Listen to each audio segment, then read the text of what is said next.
I recently received a comment that was this, and I thought, heck, why not? Let's give it a whirl and put out a firmware update video. G'day guys, what's cracking? It's Ralph here, and today I want to talk to you about the firmware updates for the Nikon Z5. I know, very exciting. So which firmware updates? All of them. So I've done a number of videos on the Nikon Z5, which you can see here, or you can go to the end of the video and have a look there. But this one is what improvements has the Z5 encountered since it was first created? And those improvements happen via firmware updates. And so a firmware update is where the software on a camera is updated to make the most out of the hardware. So you might see slight changes in functionality, in settings that are available to you, squeezing more and more out of the sensor or the processor as the camera is used and bugs are identified. It sorts out bugs, sorts out all of that, and it basically makes the camera better and better. And so you buy it at a certain thing, and then firmware updates are free, and they make the camera better. And so what we're asking today is, how have firmware updates over the last couple of years made the Z5 a better camera? And I'm going to go through all of them to bring you up to speed, so make sure you're up to date with what your camera can currently do over and above what it could already do. All you need to do to update your firmware is go to the Nikon page, and there's instructions there. You basically download the file, you upload it onto your SD card, you put your SD card in your camera, you go to your menu settings, go all the way through to where it says firmware update, and you update your firmware, which is in the settings tab, and away you go. All right, firmware update 1.01. This is the very first firmware update that was made, and it enabled both batteries. When you put a battery pack on the bottom of this, it made both batteries be used. What was happening is the first battery, you put a couple of batteries in, the first battery was being drained, but the second wasn't, so you really weren't getting bang for your buck. So what they did is they just changed the bugs. See, they fixed the bugs to make sure both batteries are used when you're using your camera, your Z5, with a battery pack. Firmware 1.02 is a little bit more substantial, and that enabled you to use different lenses flawlessly on the Z5 body. Now we're talking Z-mount lenses, and that meant you could use the 50mm 1.2 seamlessly. It would work in conjunction with the camera, no qualms at all. All the changes you made on the lens would be picked up on the body. On other lenses, the aperture ring, so on some lenses you have an aperture ring, and that aperture ring wasn't registering as much as it should, so when you span it you missed f-stop settings, and so they fixed that. And the lenses that they fixed that on were the 24 to 50 f4 to 6.3, the 24 to 200 f4 to 6.3, the DX lenses of 16 to 50 3.5 to 6.3, and DX 50 to 250mm 4.5 to 6.3. Whew, are you keeping up? I know it's a little bit technical today, isn't it? The other thing they did was they made sure that the TTL flash, so when you put a flash on that's a TTL, has to be a TTL, which means the flash works in cohesion with the settings of the camera. You don't have to keep changing the two, but you put the settings on your camera, and based on the light, the flash works accordingly. The TTL wasn't being applied when you had two or more flashes, or when they were operated via a radio AWL, and all the same flashes were in the same group. So what that means is, if you use more than one TTL flash with your Z5, or you use those lenses that we just talked about, that will improve your experience of this. But they weren't done.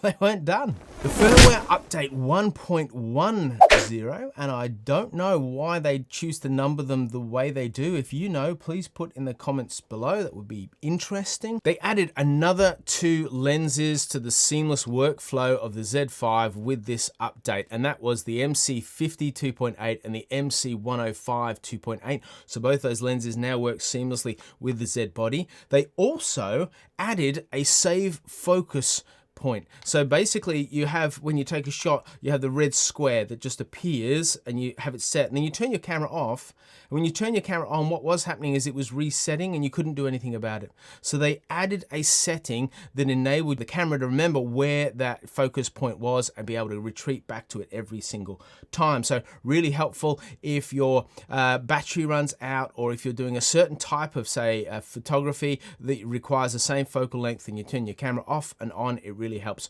with that. And then they added a custom setting of A11 that improved low light autofocus.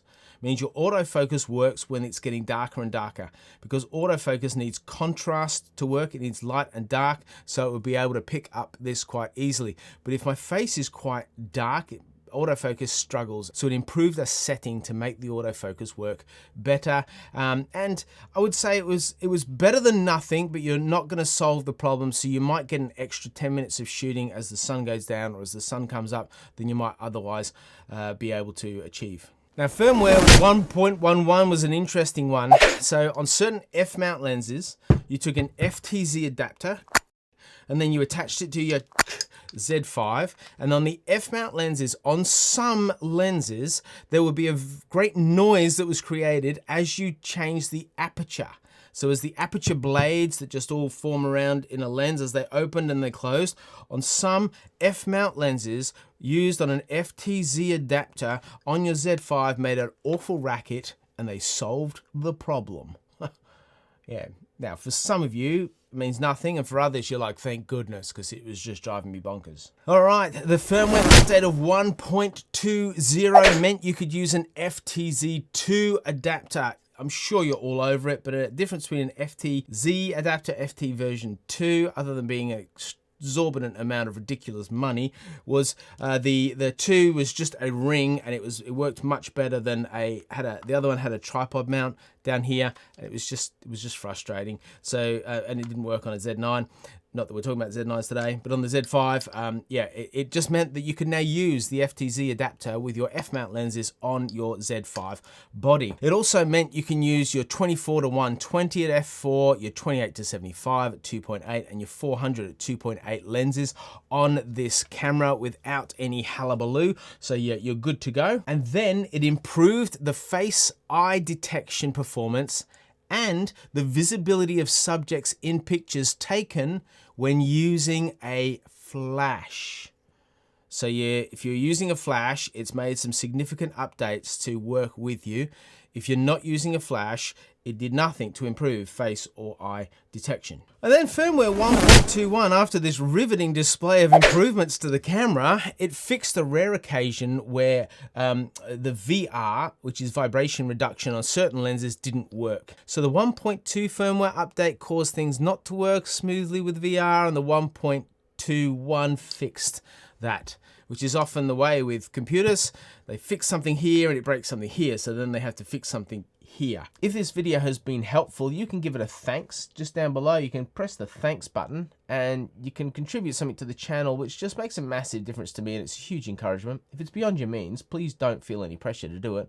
But if that's something that you would like to offer, it would just make my day. It really would. So if that's your thing, down below. If not, let's wrap it up. And now finally, the greatest firmware update the Z5 has experienced to date to improve its auto eye detection and its autofocus. It is, I present to you, the firmware 1.40. It starts with Nikon's app called the NX Mobile Air, where you can take photographs from this straight onto your app and post them on social media, retaining the raw and the high quality and so forth. Here's what it looks like, and it's made it available to work on all the new systems and the new version of the app. So that should be seamless for you. Put a comment below if you've been using that app and what you think about it. Be intrigued to know. It's also added support for this remote grip and this remote control, so that you can have seamless functionality of your camera when you're not near your camera. Super handy right there. And it's added auto eye detect to video. So previously, when you took a video, this is the experience you had. This is my daughter not happy to do this for me. All this stuff I'm about to show you is on the Z24 to 70 f4 lens, which is the kit lens that comes with it.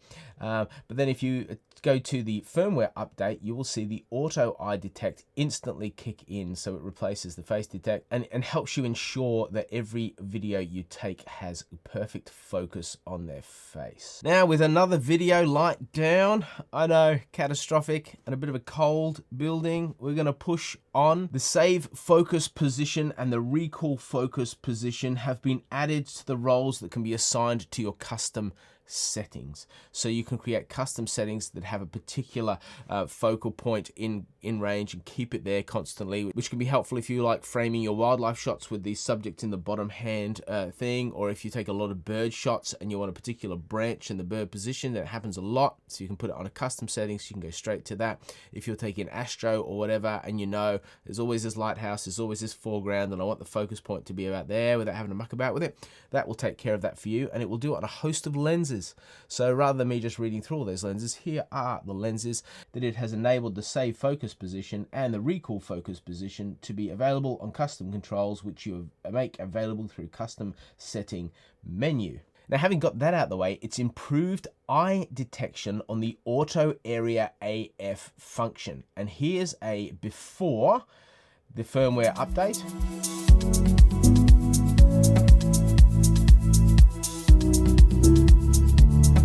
And this is how it goes after the firmware update.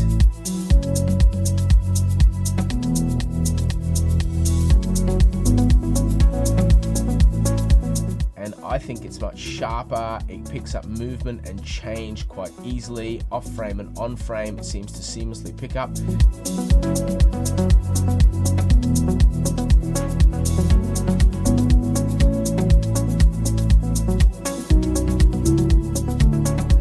And the photos it delivers are really sharp and on point.